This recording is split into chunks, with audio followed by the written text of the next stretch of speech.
On Tuesday the 28th of April, the Addicts were back at Upton Park for their last home game of the season, against Merseyside squad Tranmere Rovers. With Charlton needing the full 3 points to secure a place in the playoffs, we're joined once again by our commentator, Steve Dixon.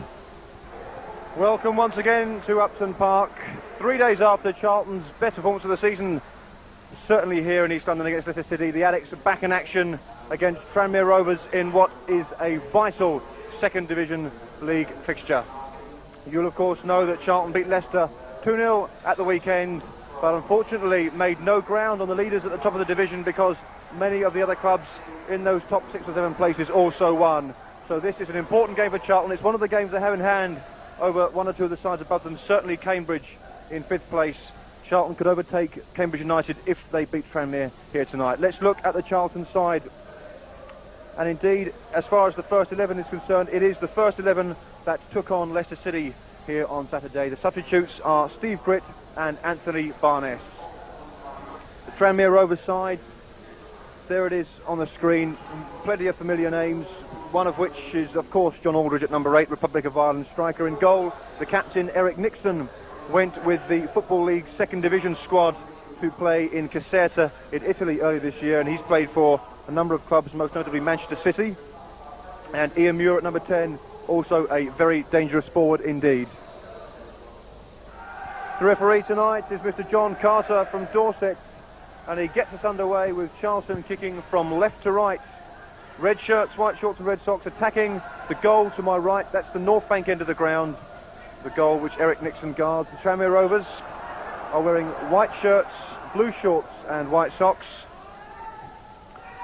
and they are currently in a comfortable position in the second division. Tranmere 15th in the second division, so no danger of them going down, and equally no danger of them sneaking into the playoffs by the back door. And that looked like a foul on Gary Nelson, but the referee remains unmoved. Colin Walsh with the corner for Charlton, left-footed in towards Webster. Webster gets up, and he didn't know where it was going to land, but it's only out as far as Minto. Minto trying to find Alan Pardew, and now Tranmere Rovers bring the ball away, and Thomas there tackled by Bumstead, but it comes out to John Aldridge, and Aldridge going through the middle and with a little space, and now Aldridge has got free of Webster. He's got a man out to his left. It's Higgins, if he can get it over, and he can, and Boulder was down very bravely there at the feet of the striker coming in, Ian Muir. So now perhaps Charlton have got a chance to swing the ball into the box with either Walsh or Lee. Webster, Pardew at the back post perhaps. Webster making a run, and this is the skipper, and it wasn't far away from Simon Webster. Charlton's player of the year.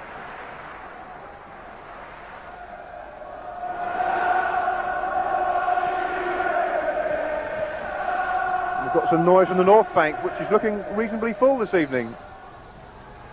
And there's a space at the far post for Pardew. Got it back in there.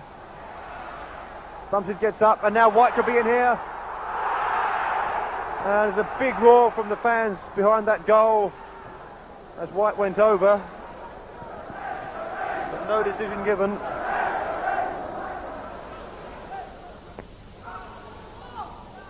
There's a chance here now for Muir. Oh, Bob saved it by Boulder and away from Simon Webster. And Muir very nearly got in round the back there to open the scoring, and it was a good reaction save from Bob Boulder. And lovely header there by Pitcher, finding Stuart Balmer.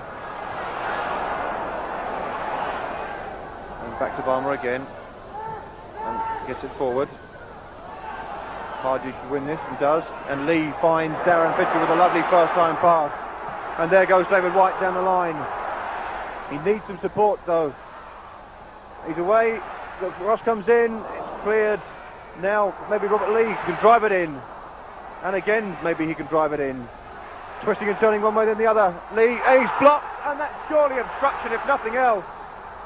The Charlton fans bellow for a penalty, and whereas that might not be likely, that was certainly obstruction on Robert Lee. But here's Bumstead. And now Webster. Forward by Webster. The flick on from Pardew. Nelson tried to lay off. Didn't come off. And Tranmere can tidy it up.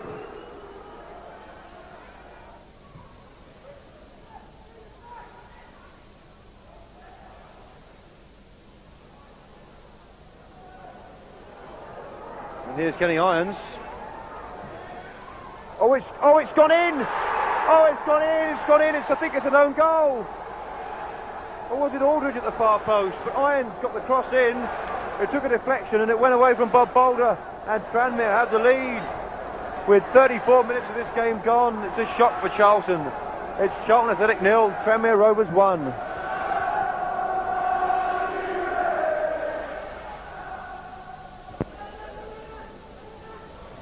Here's Minto, now taking on Nolan. Getting the ball in to chance! Oh, and it's gone over from Alan Pardew. That was a real chance for Charlton.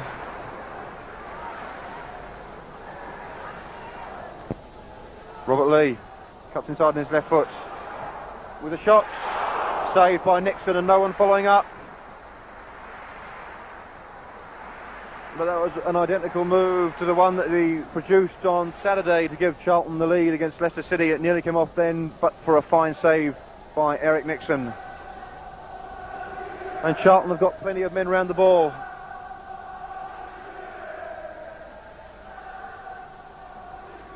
Lee's over it, Walsh is over it. It's going to be a Webster pile driver, I think, the way they're shaping up. No, it's Lee, taking a deflection. They get it away, only as far as Stuart Balmer. Flag stays down and Whyte is in, is he? And Whyte's taking them all on. He wants to get it out, does he? Oh, he can't do so, and now Tranmere have got a break on, and there's a man spare. It's Aldridge if he can be found. Now it's Stuart. What can Stuart Balmer do against John Aldridge? Great save by Boulder. And did we ever need Bob Boulder to be alert then, because Aldridge was nearly clear. And now Lee's in, is he? Lee's in! It's over the bar from Robert Lee, and Robert Lee hangs his head. And it's another chance gone begging for Charlton. Pitcher. Here is Nelson. Gets the cross in. And Pardew couldn't get there. And Rovers get it away.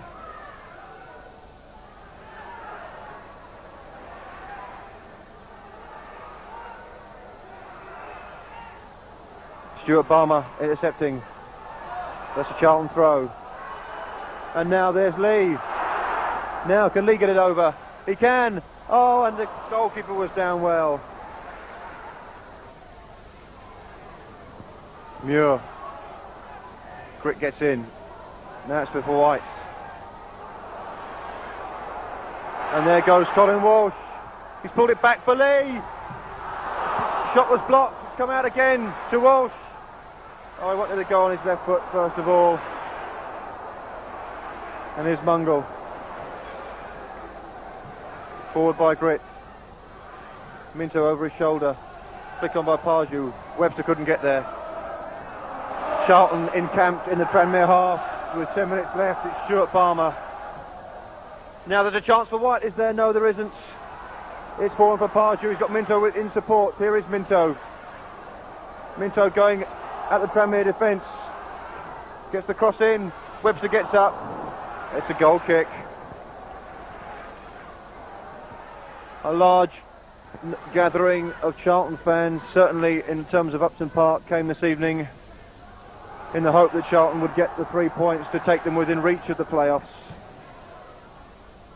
But as we move into the second minute of time added on, it might not happen. And maybe there's a chance now for Lee, and it's saved by Nixon, and that's just indicative of Charlton's luck this evening. The ball has not run for them in front of goal. Webster gets up, away it goes.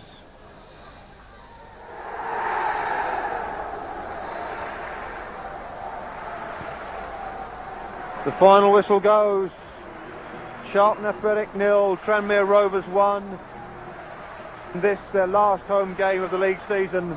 It's been a memorable season, no matter what happens. Nobody could have predicted that Charlton would be at this stage, at this point in the season, within sight of the playoffs. The players take their applause, it's richly deserved. But it wasn't to be Charlton's night, and as they troop from the field, disconsolate, dejected, and most of all frustrated, the final score here at a bitter and disappointed Upton Park is Charlton Athletic 0, Tranmere Rovers 1. This result left Charlton's promotion ambitions hanging precariously in the balance. To be sure of a place in the top 6, the Addicts needed more than to just win their last game, away to Bristol Rovers. To be in with a chance, Charlton were also relying on big spending Blackburn to slip up against relegation-haunted Plymouth Argyle. The Bristol